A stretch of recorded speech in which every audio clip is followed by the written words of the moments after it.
Okay, so what do we want? We want to find the length of this curve from t equals 0 to t equals 2. Okay, so what's our formula for length in general? How do we do that?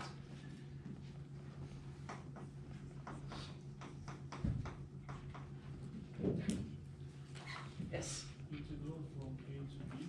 Yeah. Square root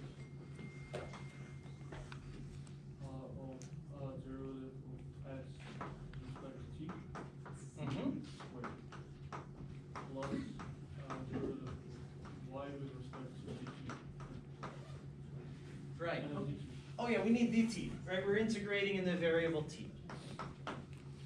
Okay, so it's helpful to remember sort of the formula, but it's more important to remember sort of the intuition. Why is this the correct formula for length?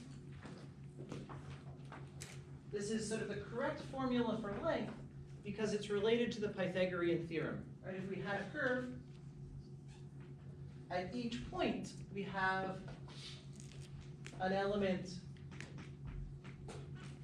dx dt, dy dt, and if we apply the Pythagorean theorem to this, we get this element that approximates the curve, this square root guy.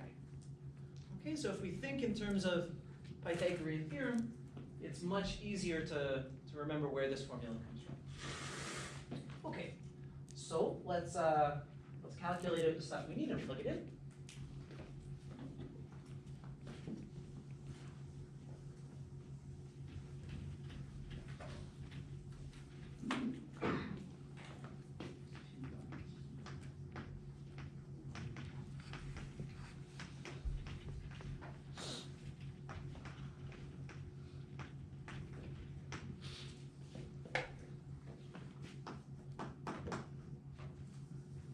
Okay, so here our bounds are t equals 0, t equals 2. Okay, now we'll take the derivative of the x coordinate.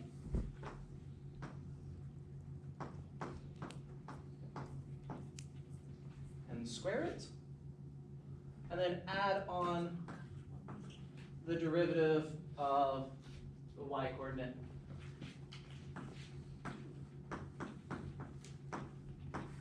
Square it.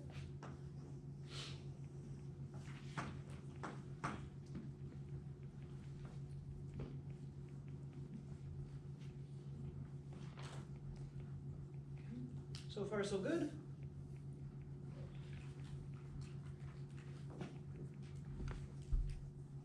Okay, now we've got a little bit of algebra to do under this integral sign.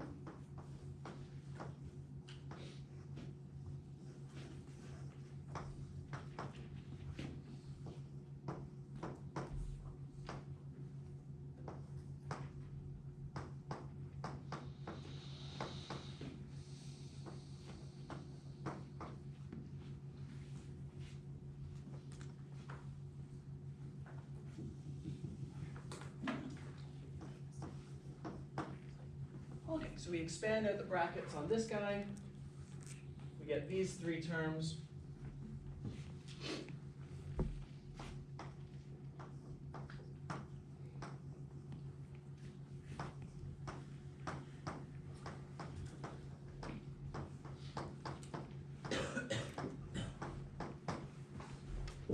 Okay. Now, this is not clear how to integrate this, right? We've got a bunch of terms. There's no substitution that we could make. Does anyone have a suggestion of how we could proceed? Yes, here. Oh, yeah, it is a perfect square, right? I've got something squared to something squared. Right, sweet.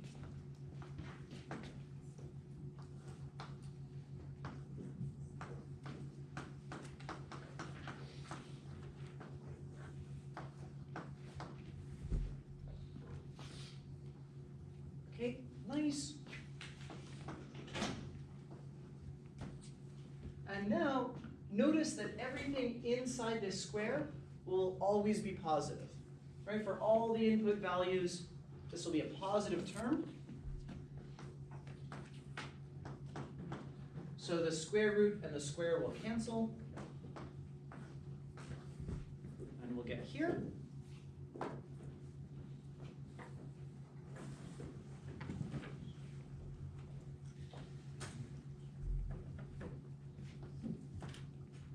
Now we can use the fundamental theorem of calculus, so we'll get an antiderivative for the stuff in brackets.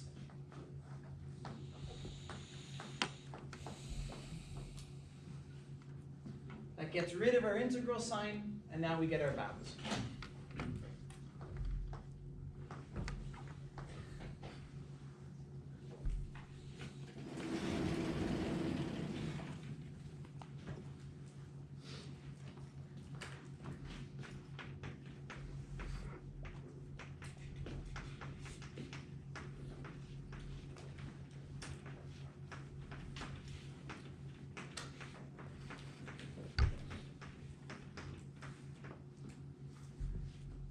So the fundamental theorem tells us that we should take those bounds, substitute them in,